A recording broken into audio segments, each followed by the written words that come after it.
You know what's funny?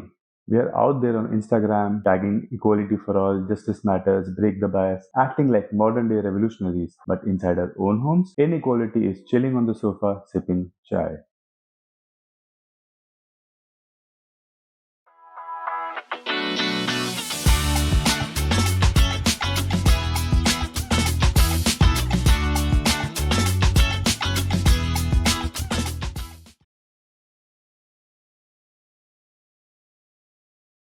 Why is it that the people who literally keep our lives from falling apart, the didis, the drivers, the house help, are treated like background extras in our movie? They make our lives easier, yet we often treat them as lesser. Why? Across India, house help is indispensable. They cook, clean, drive, manage the day to day chaos, yet they remain in the shadows, valued for their labor but not for their humanity. Let's face it, how often have we acknowledged their contributions? How often have we treated them as equals? We have all heard or said stuff like, Are you can't trust them, they take advantage of us. Some of them steal.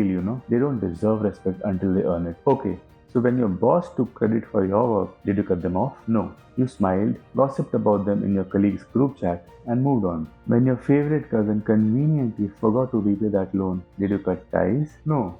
You simply stopped liking their Instagram posts. So why is it that when someone works for us makes a mistake, it's suddenly character assassination? Suddenly, the entire domestic worker community is shady. Why do we apply a harsher lens to those who are socially and economically below us? Why is it easier to forgive the powerful and familiar, but not the vulnerable? Mistakes are a human thing. Rich people lie, poor people lie, politicians definitely lie.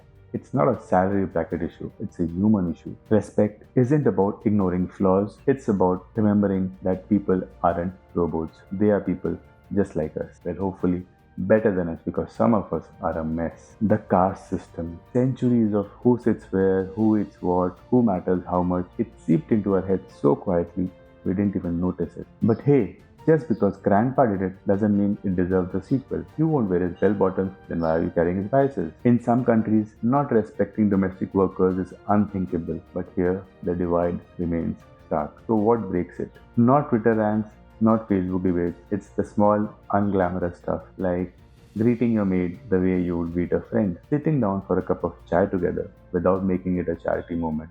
And yes, even inviting them to eat at the same table. Shocking, right?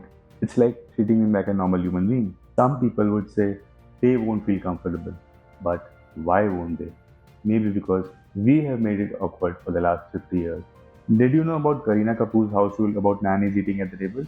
Others would go, it's unhygienic. Okay, but you're eating pani puri off a street vendor's hand.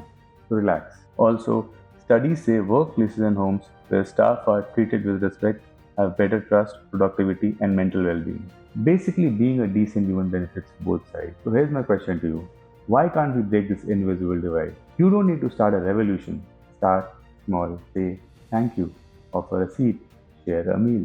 Not for Instagram, not for karma points, but because they are human too, just like you. If you agree, drop a comment. If you disagree, definitely drop a comment. Let's start this conversation. Because equality doesn't start at rallies, it starts at home. And maybe with a cup of chai. I'll see you in the next one. And don't forget to like, share, and subscribe. Thank you.